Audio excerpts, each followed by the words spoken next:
अस्सलाम वालेकुम। मेरा नाम है ज़ीशान उस्मानी। हमारी चलो चलो की सीरीज़ चल रही है। आज जिस मुल्क को हम कवर करेंगे वो साउथ अमेरिका का मुल्क है चिली। अंग्रेज़ी में हम चिली पढ़ते हैं, स्पेनिश के अंदर चिले बोलते हैं। बड़ा इंटरेस्टिंग मुल्क है। कुछ प्रोग्राम्स बहुत अच्छे हैं जिसमें आप बड़े आराम से पाकिस्तानीज़, इंडियंस, बंगालीज़, अफ़गानिस्तान के लोग जा सकते हैं, साउथ एशिया के लोग। हम उसके ऊपर बात करेंगे। चिली छोटा सा मुल्क है, सिर्फ 19 मिलियन की पॉपुलेशन है। उसमें से भी 1/3 ऑफ द पॉपुलेशन, कोई 6 मिलियन लोग सिर्फ एक शहर में सेंटियागो में रहते हैं जो उसकी कैपिटल सिटी है। बाकी जो बड़े बड़े शहर हैं उसमें फिर थोड़े से और लोग उसमें रहते हैं। एंटोफागस्ता है, न्यूटो अल्टो है। ये 4-5 शहर के अंदर तकरीबन 80% आबादी चिली की रहती है। आपने वो सुना होगा ना, जो ईस्टर आइलैंड के जो बंदे बुत बड़े हुए हैं जो ज़मीन से बाहर निकल रहे हैं और बड़े चिली के साथ हमेशा पोस्ट कार्ड पिक्चर्स पे आते हैं, वो चिली से तकरीबन 2200 माइल दूर हैं। कोई 5.5 घंटे की फ़्लाइट लेनी पड़ती है वहाँ पहुँचने के लिए। तो खैर 19 मिलियन के अंदर सिर्फ और सिर्फ 5000 मुसलमान हैं। पूरे मुल्क में कोई 13 मस्जिदें हैं। सेंटियागो में सबसे बड़ी सेंट्रल मास्क है, नुनुआ के अंदर है, सेंट बर्नार्डो के अंदर है। 13 मस्जिदें। पूरे मुल्क में सिर्फ 5000 मुसलमान हैं जो कि आबादी का 0.02% बनता है, और उसमें 1500 पाकिस्तानी हैं पूरे मुल्क के अंदर। तो पाकिस्तानीज़ को और जाना चाहिए, इंडियंस को जाना चाहिए, बाकी लोगों को जाना चाहिए, स्पेशली मुसलमानों को जाना चाहिए। चिली जो है वो रिलीजियस वीज़ा भी देता है। तो अगर आप तबलीगी जमात में हैं, आप मौलवी साहब हैं, आप दरस निज़ामी किया है, तो बाकायदा रिलीजियस वीज़ा अप्लाई करके 1 साल का आपको वीज़ा मिलेगा। आप जाके वहाँ पे रिलीजियस ड्यूटीज़ परफॉर्म कर सकते हैं, मस्जिद में पढ़ा सकते हैं, इमामत करा सकते हैं, तरावी पढ़ा सकते हैं, बच्चों को कुरान शरीफ पढ़ा सकते हैं, तबलीग में लोगों को इस्लाम प्रीच कर सकते हैं। तो ये बहुत आसानी से रिलीजियस वीज़ा चिली दे देता है। चिली जो है ये दुनिया का लॉन्गेस्ट मुल्क है। साउथ टू नॉर्थ अगर जाएं तो सबसे ज़्यादा जो तवील तरीन मुल्क है चिली है। बड़ा इंटरेस्टिंग मुल्क है जिसमें आप एक दिन के अंदर सर्फिंग भी कर सकते हैं समंदर पे जाके, और स्कीइंग भी कर सकते हैं बर्फ़ के ऊपर जाके। एक दिन में दोनों चीज़ें कवर कर सकते हैं, तो बड़ा इंटरेस्टिंग है। वहाँ पर सैन अल्फोंसो के अंदर गया था, तो वहाँ पर दुनिया का लार्जेस्ट स्विमिंग पूल था, सेकंड लार्जेस्ट। पहला तो वो 2015 में शर्म शेख में बना लिया है, इजिप्ट के अंदर, लेकिन वो तकरीबन कोई 20 ओलंपिक साइज़ के जो स्विमिंग पूल है ना उसके बराबर था। उसको देखते ही डर लग रहा था कि बंदा स्विमिंग पूल में नहीं समंदर में छलांग लगा रहा है। चिली के अंदर अर्थक्वेक बहुत ज़्यादा आते हैं। 1501 से जब से दुनिया में अर्थक्वेक हम रिकॉर्ड कर रहे हैं, तो कोई 46 अर्थक्वेक आए जिनकी हेक्टर स्केल के ऊपर शिद्दत 8.5 से ज़्यादा थी। 8.5 बहुत ज़्यादा होता है। हमारे पास कश्मीर में 5.5 का आया था, जिसमें 2005 में, जिसमें इतने सारे लोग मर गए थे। अल्लाह उनको जन्नत नसीब करे। 8.5 हेक्टर स्केल से जो ज़्यादा के अर्थक्वेक दुनिया में आए 46, उसमें से 1/3 चिली के अंदर है, 15 कोई चिली के अंदर है।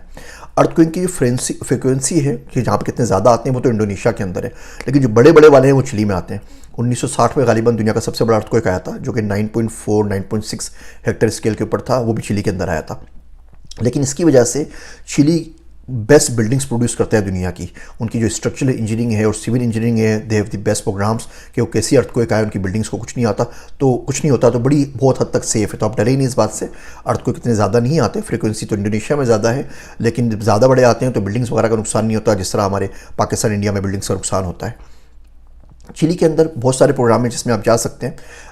चिली को लिटरेचर बड़ा पसंद है, तो लिटरेचर में 2 नोबेल प्राइज़ विनर अभी तक लिटरेचर में चिली प्रोड्यूस कर चुका है।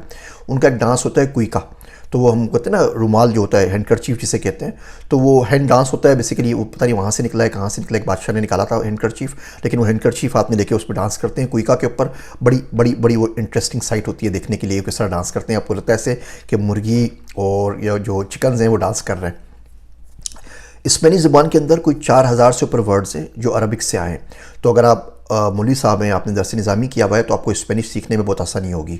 कुछ वर्ड्स हमारे सिमिलर होते हैं। मैं गया तो मुझे बड़ा हैरत हुई थी कि 10 का वर्ड 10 को हम बोलते हैं तो वो भी 10 ही बोलते हैं। प्रोनाउंस थोड़ा देस कहते हैं, उसको कहते हैं।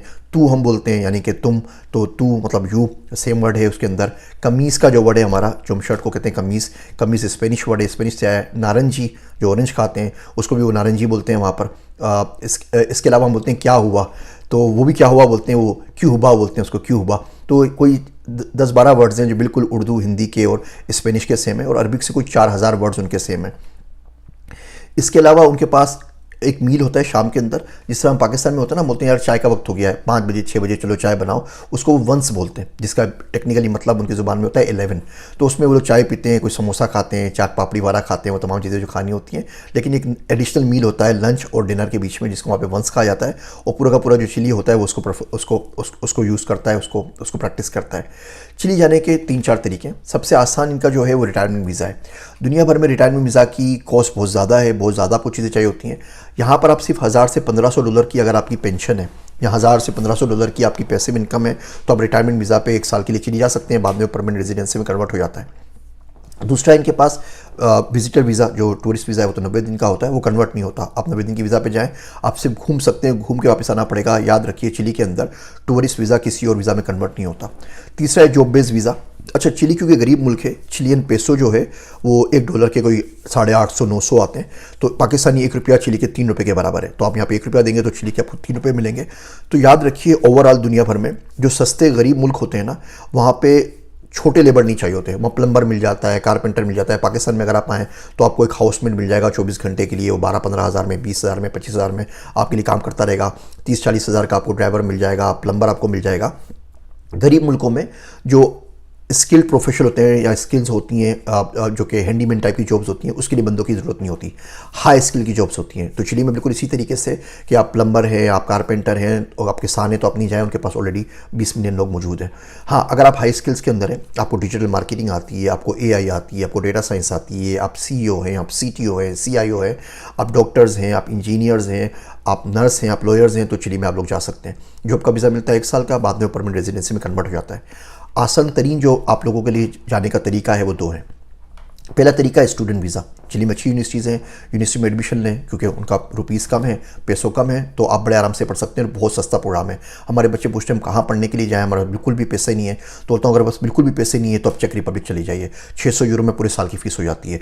आप जर्मनी चले जाइए, तकरीबन ऑलमोस्ट फ्री है एजुकेशन। आप हंगरी चले जाइए, पैसा बहुत सस्ता है। चिली चले जाइए, पैसा बहुत सस्ता है। और दूसरा आसान तरीन आपके लिए जो प्रोग्राम है वो गवर्नमेंट फंडेड स्कॉलरशिप पे जाए, प्रोग्राम पे जाएँ चिली के, जिसका स्टार्टअप चिली है। तो ये वीडियो मैं इसलिए बना रहा हूँ कि स्टार्टअप चिली अभी अक्टूबर में शुरू हो जाएगा और जनवरी में उसका रिजल्ट आ जाएगा।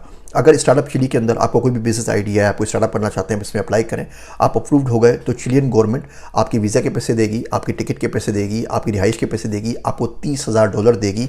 चिली में आए और $30,000 लेके स्टार्टअप पे काम करें। 1 साल का वीज़ा मिलेगा, जाते के साथ ही उस वीज़े को आप करवा सकते हैं 1 साल बाद परमानेंट रेजिडेंसी के अंदर। वहाँ शादी कर लें, घर करें, फैमिली को ग्रो करें, फैमिली को यहाँ से साथ ले जाइए, बहुत सारे काम कर सकते हैं। हमारे GIK के स्टूडेंट थे, वो वहाँ पर गए, उन्होंने बड़ा इंटरेस्टिंग काम किया। उन्होंने जो स्पेनिश लैंग्वेज वो सीख ली। स्पेनिश लैंग्वेज सीखने के बाद हुआ ये कि पूरा साउथ अमेरिका वो कवर कर सकते हैं, अर्जेंटीना को, चिली को, कोलंबिया को, इसके बराबर में बोलीविया है, पीरू है, सारी सारी कंट्रीज़ उनके पास, सारी कंट्रीज़ एक साथ आ गई। अब वो क्या करते हैं, डिजिटल मार्केटिंग एड्स रन करते हैं और उनको पुर्तगीज़ में भी बनाते हैं और उनको स्पेनिश में भी बनाते हैं। तो पूरी की पूरी दुनिया है साउथ अमेरिका उनके लिए खुल गई। तो अगर आपको लैंग्वेज आती है, आपको किसी भी मुल्क जाना है ना अगर, तो मैं आपको 3-4 मोटी मोटी बात बताता हूँ, आप इन पे अमल कर लें, आप दुनिया के किसी भी मुल्क में लैंड कर जाएंगे। नंबर 1, पासपोर्ट आपके पास होना चाहिए। पिछले दिनों एक बच्चा मिला, कहने लगा सर मैंने दुनिया भर के वीज़े अप्लाई किए, आप झूठ बोलते हैं, बकवास करते हैं यूट्यूब के ऊपर, मुझे कहीं का वीज़ा नहीं मिलता। तो मैंने पूछा उससे, मैं कहा तुम्हारा पासपोर्ट कब बना था? कह रहा है वो तो मेरे पास नहीं है। मैं कहा क्या मतलब नहीं है? कह रहा है मैंने पासपोर्ट नहीं बनवाया। मैं कहा अल्लाह के बंदे पासपोर्ट नहीं बनवाया तो वीज़ा कैसे अप्लाई किया था? कह रहा है वो मैं फलां ब्लॉग पोस्ट पे गया था, फलां बंदों से बात की थी, मुझे कोई वीज़ा नहीं देता। मैं कहा अल्लाह के बंदे दिमाग है कि नहीं है? कोई बंदा प्लेट में ला के तुम्हारे वीज़ा घर के ऊपर बाय पोस्ट भेजेगा क्या? खुदा का खौफ करो, पासपोर्ट तो बनवाओ, पासपोर्ट सबसे पहले बनवाएं। दूसरी चीज़, बैंक स्टेटमेंट थोड़ी बना के रखा करें। हमारे पास बहुत ज़्यादा कैश में डीलिंग होती है, जब एम्बेसी में अप्लाई करते हैं उसमें कुछ नज़र ही नहीं आ रहा होता। चाचा से लेके पैसे जमा करवाते हैं, स्टेटमेंट लिखा हुआ नज़र आ रहा होता है, 6 महीने भाई साहब ने कुछ नहीं किया, एक दिन 30 लाख रुपए आए और अगले दिन चले गए। तो इस तरीके से वो इतने बेवकूफ़ नहीं है। तो बैंक के थ्रू ट्रांजेक्शन क्या करें, बैंक अकाउंट होना चाहिए। आपकी उम्र पाकिस्तान में 18 साल है, 20 साल है और आपका बैंक अकाउंट नहीं है तो आपको जूते मारने चाहिए। और ये सब बकवास है कि बैंक वाले अकाउंट नहीं खोलते। हम इतने जुगाड़ी लोग हैं, हम कुछ नहीं करके ना आइटम बम बना सकते हैं और हम बैंक अकाउंट नहीं खोल सकते। मैं बात मानने को तैयार ही नहीं हूँ। डिजिटल के वीज़े हैं, ईजी पैसा अकाउंट है, पता नहीं कौन कौन से भी अकाउंट कर दिए उन्होंने, जिस पे 5 लाख की लिमिट होती है, अकाउंट खुल जाता है। तो अल्लाह के बंदे अकाउंट खोल लीजिए। पॉकेट मनी में मिलती है अम्मी अब्बा से 1000 रुपये, 2000 रुपये, वो अकाउंट में डालें, अकाउंट से निकालें ताकि ट्रांजेक्शन शो करें, ताकि आपकी कोई ना कोई फाइनेंशियल एग्जिस्टेंस तो हो ना, आपकी फाइनेंशियली एग्जिस्ट करें सिस्टम्स के अंदर। आजकल दुनिया में पूरा सिस्टम्स कनेक्टेड है। हम बहुत सारी एम्बेसीज़ को गाइड करते हैं इन चीज़ों के ऊपर, इन चीज़ों के ऊपर। ये बहुत सारे दुनिया में मौजूद हैं सिस्टम्स, या आपके तमाम सिस्टम्स को चेक कर रहे होते हैं कि आपने फाइनेंशियल डीलिंग की या नहीं की है। तीसरा काम आपने भैया ये करना है कि आपने एजुकेशन लेनी है, और एजुकेशन नहीं है तो कोई टेक्निकल एजुकेशन में डिप्लोमा ले लीजिए, प्लम्बिंग में ले लीजिए, इलेक्ट्रिशियन में ले लीजिए, बाल काटने में ले लीजिए, जूते ठीक करने में ले लीजिए, उसका डिप्लोमा कम से कम ले लीजिए। चौथा काम ये करें, उस मुल्क की ज़ुबान सीखना शुरू कर दीजिए। आपको साउथ अमेरिका जाना है, आप स्पेनिश सीखना शुरू कर दें। आपको ब्राज़ील जाना है, आप पुर्तगीज़ सीखना शुरू कर दें। पुर्तगाल जाना है तो आपको वेस्टर्न वर्ल्ड में आना है, आप अंग्रेज़ी सीखना शुरू कर दीजिए। Australia, New Zealand, UK, Scotland, America सब उसमें कवर हो जाते हैं। आपको चाइना जाना है, मैंडरीन सीखना शुरू कर दें। रशिया जाना है, रशियन सीखना शुरू कर दीजिए। उसका बहुत ज़्यादा फ़ायदा होगा। उन्हीं लोगों को फेसबुक पर फ्रेंड बनाएं, उन्हीं की जॉब्स के लिए अप्लाई करें, उस मुल्क के बारे में जानने लग जाएँ। आपने आज तैयार करना है कि आपने पाकिस्तान से निकल के जाना है माल्टा, अब आप 3 साल तक माल्टा के बारे में पढ़ते रहिए। अमेरिका पढ़ते रहिए, न्यूयॉर्क टाइम्स पढ़े, वाशिंगटन पोस्ट पढ़े। मुझे अमेरिका आने का शौक था, जब मैं सखर में था तब मैंने अमेरिका पढ़ना शुरू कर दिया था। डॉन अखबार नहीं पढ़ता था, उससे अंग्रेजी और ख़राब हो जाती है। वाशिंगटन पोस्ट, न्यूयॉर्क टाइम्स जितना भी आता था डिक्शनरी से धीरे पढ़ना शुरू कर देता हूँ, ताकि उस मुल्क के बारे में आप जानें। जब उसी मुल्क के आपके दोस्त होंगे, उसी की जॉब ढूंढ रहे होंगे, उसी की लैंग्वेज बोलते होंगे, उसी के कल्चर को समझेंगे, तो जाना कोई इतना बड़ा मसला आपका होगा नहीं। अप्लाई तो कम से कम करें ना। हमारे पास लोग अप्लाई नहीं करते, बोलते हैं ये भी गलत है, वो भी गलत है। भाई अप्लाई तो करें ना कम से कम। तो बहरहाल ये स्टार्टअप प्रोग्राम है, startup Chile program, one of the best and easiest way for you to go. इसमें आप ज़रूर अप्लाई कीजिए। आपको $30,000 भी मिलेंगे, खर्चा भी आपका कोई नहीं है, और वहाँ पर आराम से जाके इसको कन्वर्ट करवा सकते हैं। सस्ते मुल्क हैं, याद रखिए। उसमें हाई स्किल्स के जो बंदे होते हैं वो चाहिए होते हैं। पढ़ाई बहुत सस्ती होती है, वहाँ कि कम से कम बंदा पढ़ ले, पढ़ने से फिर आपके लिए खुलते हैं। उसकी ज़ुबान ज़रूर सीख लें। उम्मीद करता हूँ ये छोटे छोटे रिमाइंडर कहीं ना कहीं आपकी बेहतरी का सबब ज़रूर बनेंगे। आप सेंटियागो में पहुँचें तो मुझसे ज़रूर रब्ता कीजिएगा। इंशाल्लाह ताला आपसे चिली में बहुत जल्द मुलाकात होगी। मेरे वास्ते दुआ कीजिएगा। मैं हूँ आप सबका ज़िशान उस्मानी। तमाम जो लिंक्स हैं इन वीज़ा के अप्लाई करने के लिए, प्रोग्राम्स के अप्लाई करने के लिए, मैं डिस्क्रिप्शन में दे रहा हूँ। अगर आपको मुझसे 1-to-1 बात करनी है तो आप मेंटोका का लिंक भी साइन दे रहा हूँ, आप मेंटोका पे साइन अप कर सकते हैं। इमर्जिंग टेक्नोलॉजीज़ जो सीखनी है उसके लिए गुफ्तगू का लिंक दे रहा हूँ, वहाँ से किताबें पढ़ के वो तमाम चीज़ें सीख सकते हैं। इस सिलसिले को हम इंशाल्लाह मज़ीद आगे चलाएँगे। अस्सलाम वालेकुम।